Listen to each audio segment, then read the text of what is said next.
So did you know that over 1.3 million men are being diagnosed with prostate cancer every year? It shocked me too. So on today's video, we'll be exploring everything you need to know about prostate cancer.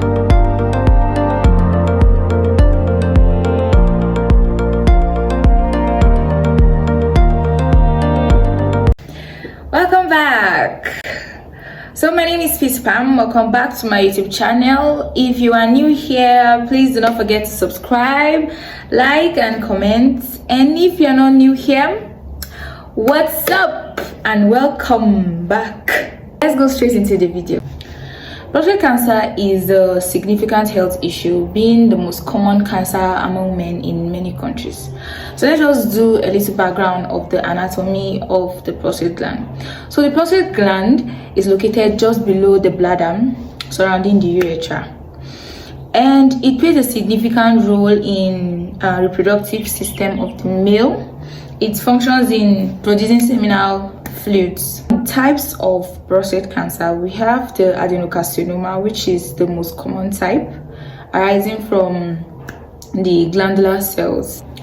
We also have neuroendocrine tumors and transitional cells. Even though these ones I just mentioned are quite rare, the most common is the adenocarcinoma. So now, the risk factors. Wato abundeze isa kasamu wannan cuta din wato wannan cancer din. Sorry guys, so let's go back to business. So the risk factors: we have age, ethnicity, family history, and genetic factors. So now the age, it mostly affects from age 50 and above, even though it could happen to a very young person. But this is basically the risk factors. If you are from age 50 and above, you are of high risk of getting this type of cancer. And family history: possibly someone in your generation must have had it, so there's a way that it's being passed to the next generation. Basically, if you have anybody that has a history of having prostate cancer previously or in your ancestral lineage, it is possible for you to have this kind of cancer, which is the prostate cancer. Then ethnicity: mostly it affects the African American men. So in these ethnic groups are more prone or are more exposed. They are higher risk of getting this type of cancer. And genetic factors: when there's mutation in this BRCA1 and BRCA2 and other genes, it could affect you. It could be a risk factor for you to for possible occurrence of this cancer. Symptoms: symptoms may be asymptomatic. That is, it may not show the signs in the first stage. It may not show signs. Wato farkon wannan abu din zai yi bare nuna ko alama ba. It's not going to show any sign in the first stage. But some of the signs will be difficulty urinating and weak or interrupted urine, and frequent urination, especially at night, like the day kind of doesn't get decided like urination in the night. And then painful urination: when you want to pee, it hurts you, but on can skip sadi na zafi. Then blood in the urine, wato jini a cikin sari. Pain in the back, hip, or pelvic. Now let's talk about the diagnosis. We have the digital rectal exam. It's a physical exam that is being done to check the prostate. And we have the prostate specific antigen test. It's a blood test that is done to check the prostate antigen level. If it's high, it may just indicate prostate cancer. It may just indicate that it's cancer, and we're obviously talking about the prostate. And we have biopsy.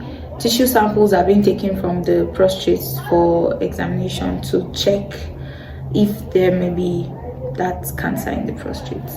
And we have imaging tests: MRI, CT scan, to basically check the spread of the cancer in the prostate, or if it has exceeded the prostate itself.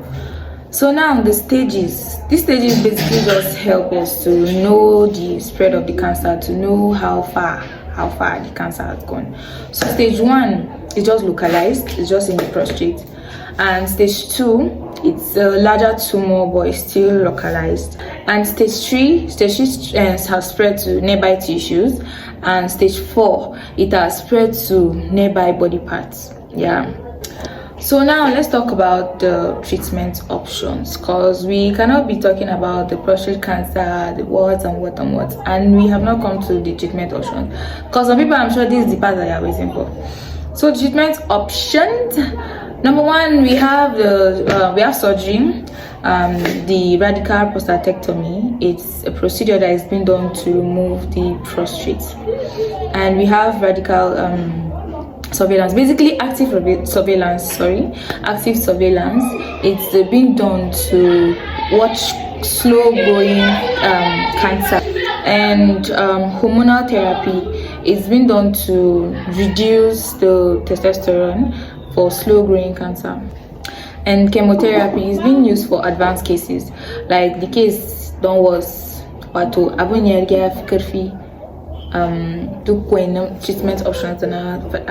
So this option is being used when it's advanced. That's my neck. Sorry. So this treatment option is being used for advanced cases. That's when we think about going for chemotherapy. And we also have immunotherapy. This immunotherapy is a treatment options that helps the immune system to fight these cancer cells. It helps the immune to fight the cancer cells in the body. So that's it for treatment options. If I missed any and you are a health personnel or someone that has more knowledge on this, you can drop it in the comment section. People would be happy to get such treatment options. Thank you. Early detection basically leads to better outcome. Now, prevention and lifestyle factors. We know that prevention is obviously better than cure. And for you to go through all these options, it's better you prevent yourself from even having to treat this particular cancer. So for the prevention, we have diet, regular screening, and physical activity. So for the diet, you should consume food that is high in or rich in fruits and vegetables. It's going to basically help your body to fight these cancer cells and basically boost your body for it to be able to be strong. The diet is important. You need to eat food that is well balanced. Now, physical exercise or physical activity. Physical activity cannot be overemphasized. It is important for your overall health. But in this case that we are talking about, it will lower the chances or lower the risk of you having to deal with prostate cancer in the future. Then regular screening. Regular screening is very important. I spoke about it earlier. If you regularly check yourself, if you regularly go for checkup, that is canazone activity. How do you say it, guys? Canazone activity, like abaya. You're going to the hospital like at least to check your body, not when you're having some sickness, or maybe when the body has become really bad that you go to the hospital. You regularly check yourself to be able to check it and be able to detect it early, because early detection will help you. It will lower the chances of you having to deal with all those advanced treatment options. So now, support groups and resources. You need a good support group. Support group could be your family. At least there should be people that are supportive. Like no matter what you may be going through, they should be able to support you and be there for you. And we also have you could go for counseling. You could see a professional counselor that will be able to counsel you in cases like this. And we also have the American Cancer Society and the Prostate Cancer Foundation. They offer valuable resources, they offer valuable information and resources as regards to this prostate cancer. Prostate cancer is a complex health issue, and having the right education and touching the right materials will help men to make informed choices as regards to prostate cancer. And if you are going through this particular disease or this condition right now, I want to assure you that you are not alone. You are going to be fine. You are strong enough. Do not give up because you are going through this. There are so many people that are going through worst cases than you. I'm not saying it to make you feel better or some type of way, but it's just to encourage you that you are going to pull through this. You are going to get through this, and the Lord is your strength. We're going to be fighting for you in our prayers, and you are going to be fine, and I love you. So that's it on today's video, and if you have more insights, you could drop it in the comment section, or question or anything, and please like, share, and please subscribe to my channel. I love you, and thank you so much for staying with us to the end, for staying with me to the end. I'll see you in my next video.